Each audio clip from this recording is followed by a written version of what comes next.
Ahmedabad zone 7 એલસીબીએ વન્યજીવ તસ્કરી સામે મોટી કાર્યવાહી હાથ ધરી છે, જ્યાં 1.823 કિલોગ્રામ વેલની ઉલટી એટલે કે એમ્બરગ્રીસ સાથે 3 આરોપીઓની ધરપકડ કરવામાં આવી. પોલીસે આરોપીઓ પાસેથી જપ્ત કરેલા મુદ્દામાલની અંદાજિત કિંમત 1,82,00,000 રૂપિયાથી વધુ હોવાનું જણાવ્યું છે. મળતી માહિતી મુજબ એલસીબીને ચોક્કસ બાતમી મળી હતી કે કેટલાક શખ્સો પ્રતિબંધિત એમ્બરગ્રીસના ગેરકાયદે વેપાર માટે સોદો કરવા માટે પહોંચ્યા હતા. બાતમીના આધારે પોલીસે વોચ ગોઠવી હતી અને કાર્યવાહી કરતા 3 આરોપીઓને ઝડપી લીધા.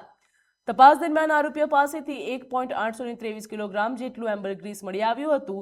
એમ્બરગ્રીસને સામાન્ય ભાષામાં વેલની ઉલટી તરીકે ઓળખવામાં આવે છે. આંતરરાષ્ટ્રીય બજારમાં તેની ભારે માંગ હોવાથી તેની કિંમત કરોડો રૂપિયામાં આંકવામાં આવે છે. ભારતમાં વેલ અને તેના ઉત્પાદનોનો વેપાર પણ કડક પ્રતિબંધ છે.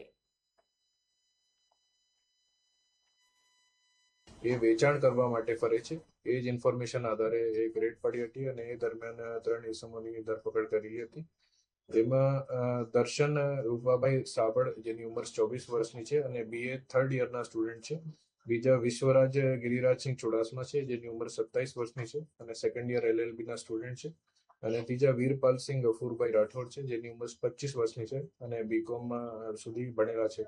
એની ઝડપી દરમિયાન 1,823 ગ્રામના એમ્બરગ્રીસના જથ્થા પકડવામાં આવેલ છે, જેની માર્કેટ વેલ્યુ 1,82,30,000 અને 30,000 રૂપિયા છે અને એક મોબાઈલ પણ રિકવર થયેલા છે.